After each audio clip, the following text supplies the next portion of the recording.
పురోహితుడంటే ఏంటో, మంచి పురోహితుడు ఉండటం వల్ల ఎంత మేలు జరుగుతుందో అంగారపర్ణుడి ద్వారా పాండవులు తెలుసుకున్నారు.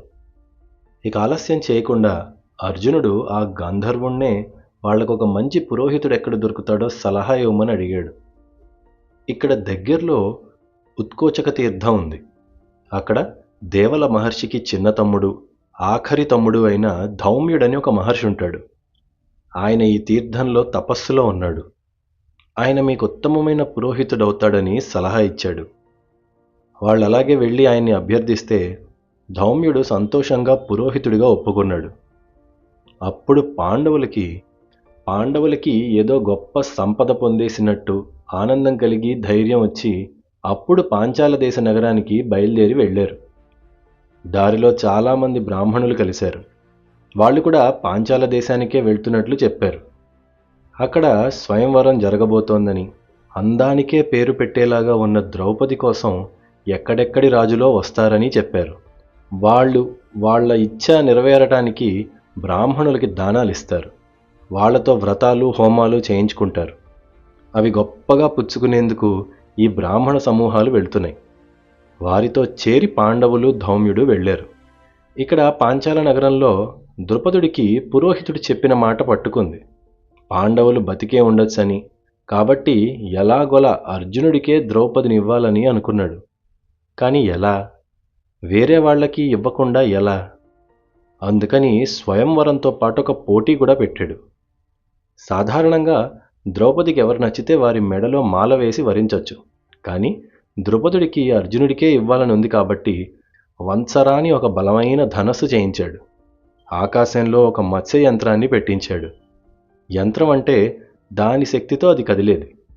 ఈ మత్స్య యంత్రంలో మత్స్యం అనే చేప తిరుగుతూ ఉంటుంది, కదులుతూ ఉంటుంది.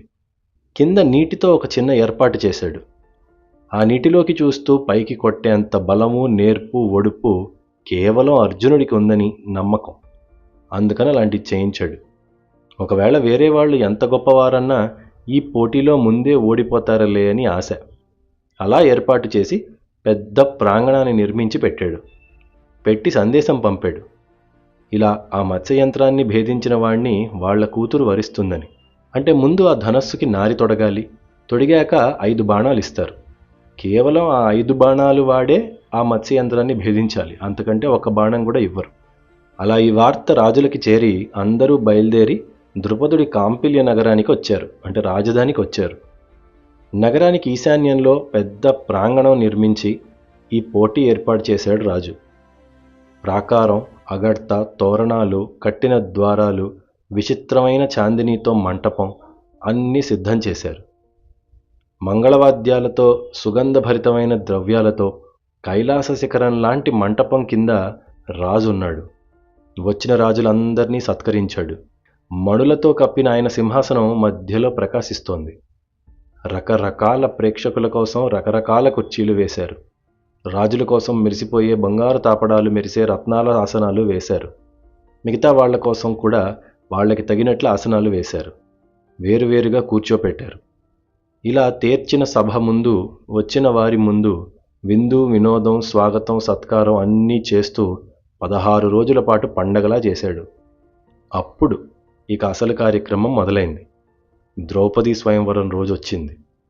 రాజులందరూ వచ్చి ఆసీనులయ్యాక, నటీనటులు, నర్తకులు స్వాగత నృత్యాలు చేశాక నిశ్శబ్దం. సోమక వంశానికి చెందిన పురోహితుడు మధ్యలో ఒక మహాయజ్ఞాన్ని మొదలెట్టాడు. ఆ అగ్నిహోత్రంలో నెయ్యి వేసి హోమం చేస్తూ అప్పుడు ఆ ద్రౌపదిని అన్న దృష్టద్యుమ్నుడు ముందుకు తెచ్చాడు. తెచ్చి సభలో పరిచయం చేశాడు. ఇదిగో నా చెల్లెలు కృష్ణ, మా తండ్రికి హోమం నుండి ఆవిర్భవించిన ద్రౌపది. ఈవిడని పెళ్లాడాలన్న ఆశతో వచ్చిన అందరికీ అదిగో అని ఒక పొడగాటి స్తంభం, దాని చివరున్న మత్స్య యంత్రాన్ని చూపించాడు. ఆ యంత్రాన్ని ఇదిగో అని కింద ఉన్న ధనస్సుని 5 బాణాలని చూపించాడు. ఈ 5 బాణాలతో ఆ యంత్రాన్ని ఎవడైతే భేదిస్తాడో కులం, రూపం, బలం కలిగిన ఆ వ్యక్తికి ద్రౌపది భార్య అవుతుంది అన్నాడు. అలాగని ద్రౌపదిని తెచ్చి వరుసగా కూర్చున్న రాజులందరినీ పరిచయం చేశాడు. ఇదిగో అమ్మ కురుకుమారులు: దుర్యోధనుడు, దుర్విసహుడు, దుర్ముఖుడు, నివిశంతి, వికర్ణుడు, సహుడు, దుశ్శాసనుడు, యుయుత్సుడు, వాయువేగుడు, కరకాయుడు, వైరోచనుడు, కుండకుడు, చిత్రసేనుడు, సువ్రచుడు, కనకధ్వజుడు, నందకుడు, బాహుశాలి, వికటుడు మరెందరో కురుకుమారులు అంగరాజు కర్ణుణ్ణి తీసుకుని వచ్చారు. గాంధార దేశం నుండి శకుని, వృషకుడు, బృహద్బలుడు వచ్చారు. ఉత్తమ వీరుడు అశ్వత్థామ వచ్చారు. విరాటనగరం నుండి ఉత్తర కుమారుణ్ణి తీసుకుని విరాటరాజు వచ్చారు. సుశర్మ, పౌండ్రక వాసుదేవుడు, భగదత్తుడు, కళింగాధిపతి, పట్టణాధిపతి మహారథి శల్యుడొచ్చాడు. ఆ శల్యుడు అతని పుత్రులు రుక్మాంగదుడు, రుక్మరథుల్ని కూడా తీసుకుని వచ్చాడు.